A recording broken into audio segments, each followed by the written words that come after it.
مراسم فراغت و دستاربندی دوره سوم محصلان مدرسه ابی ابن کعب رضی الله تعالی عنه برگزار شد. كما أنزلنا على المقتسمين الذين جعلوا القرآن عظيم فوربك لنسألنهم أجمعين عما كانوا يعملون. در این مراسم 14 تن از محصلان پس از تکمیل دوره‌های تعلیمی فارغ گردیدند. این مدرسه که 4 سال پیش تأسیس شده دارای 3 حلقه حفظ بوده و آموزش‌ها را در سطوح ابتدایی، متوسطه و عالیه ارائه می‌کند. تعلیمات این مدرسه شامل حفظ قرآن کریم، تجوید، فقه، عقیده، حدیث، دروس عربی و انگلیسی، علوم عصری و آموزش کامپیوتر از طریق لابراتوار مجهز می باشد. رازدی دی قرآن، پیدای دی انسان، قوتی دی ورکڑی د خبرو د بیان، کلمر د کسبگمی دا په نظم دی روان، کستوری دی کونی سجده کا د سبحان، اسمانی ودرولی او میزانی او ویزان، دا زک چی سوک ونکا تیره لدی میزان. أهلا بك، كيف حالك يا أخي الكريم؟ ما اسمك وأين تدرس؟ واي بخير راغلی څنګه ورور جانا ستانو څه دی او چیرته زده کړې کوي؟ وعليكم السلام ورحمة الله وبركاته. زكيم الحمد لله زمان ميرويس دی او په مديني مدرسة کې زده کړې کوم. أنا بخير والحمد لله. اسمي ميرويس وأنا أدرس في مدرسة كلينية.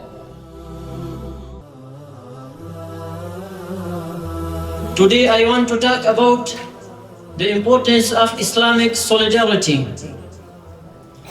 Among the great values strongly emphasized in our pure religion is sympathy in helping fellow Muslims. Allah Almighty says in His noble book, إِنَّمَا الْمُؤْمِنُونَ إِخْوَةٌ. This means that all believers are brothers in their faith. They should support one another in times of happiness and sorrow. Check on each other's well-being and show compassion.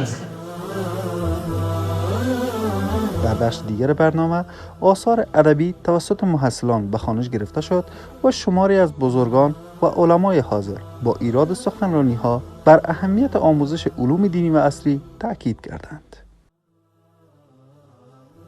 په مدرسه کې نور داسې څوک ملګري شته لکه عمر قاري صاحب نور ملګري دي چې هغوی د شپه ورځ زمونږ د مجموعې ملګري دي د ګروپ ملګري مو دي چې پخوا کې د جهاد په سنګر کې را سره وخت تېر کړی الحمدلله د جهاد په ګرمو سنګرونو کې الحمدلله داسې نه ستړي کېدونکي قربانۍ ورکړي دي او هغه ملګري چې شهیدان شوي دي هغوی دي د هغوی د وینو په قیمتونو سره د هغوی د سرونو په قیمتونو سره نن موږ دلته راغلي یاستو. نن چې موږ او تاسې الحمدلله د اسلامي امارت د اسلامي نظام د چتر لاندې داسې یو پروګرام کې راټول سوي یاستو. دا د هغو شهیدانو د هغو قربانیو د هغو زحمتونو د هغو مجاهدینو د کړاوونو ګاللو هغه نتیجه ده چې نن الحمدلله موږ په داسې یو محفل کې راټول سوي یاستو. زه هر کله وایم او دا تاریخ هم وایي ډېر بې انصافه ده، تورې یو څوک وهي او نومونه شهرتونه بل څوک پیدا کوي.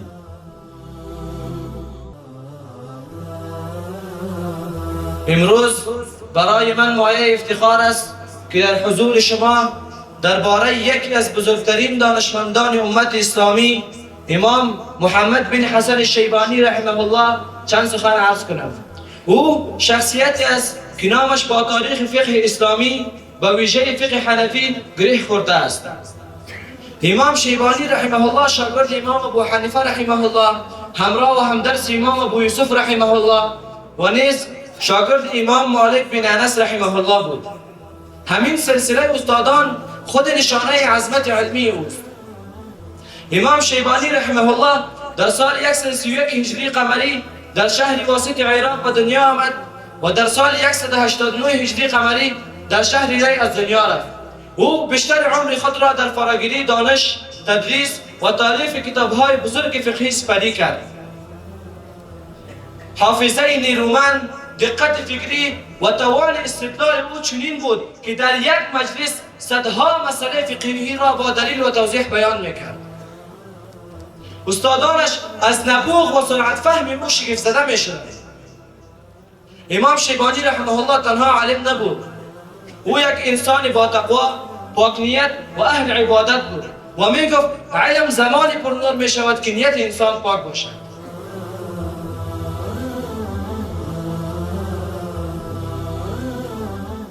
اللهم لك الحمد على نعمة الإسلام، ولك الحمد على نعمة العلم، ولك الحمد على أن جعلت في هذه الأمة رجالا يحملون راية الشريعة ويحمون ثغور الدين. اللهم بارك في علمائنا وأطل أعمارهم في طاعتك واجزهم عنا خير الجزاء. اللهم احفظ مدارسنا الدينية واجعلها منابر هدى ونور. اللهم وفق الإمارة الإسلامية لما تحب وترضى، وثبت أركانها وقوي شوكتها، واجعلها حصنا للشريعة ومصدرا للعدل والرحمة.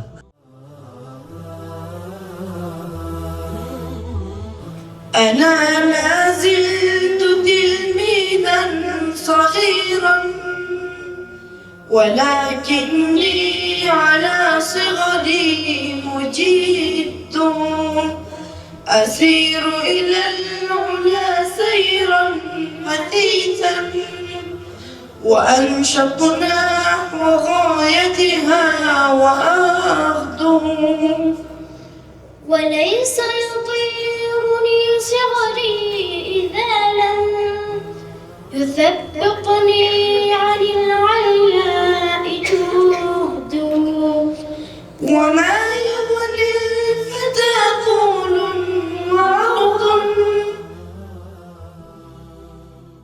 همچنان در این مراسم که محصلان پس از تکمیل دوره‌های تعلیمی فارغ گردیده و دستار بسته شدند، برنامه با اجرای نمایشات ورزشی و تمرینی ادامه یافت که مورد توجه اشتراک کنندگان قرار گرفت. مبارکی من دستار فضیلت اخلاما، درب لنور سمرا دخل هرم منی محبت رازم تیر کړزم، دخل همت اخلاما مبارکی من دستار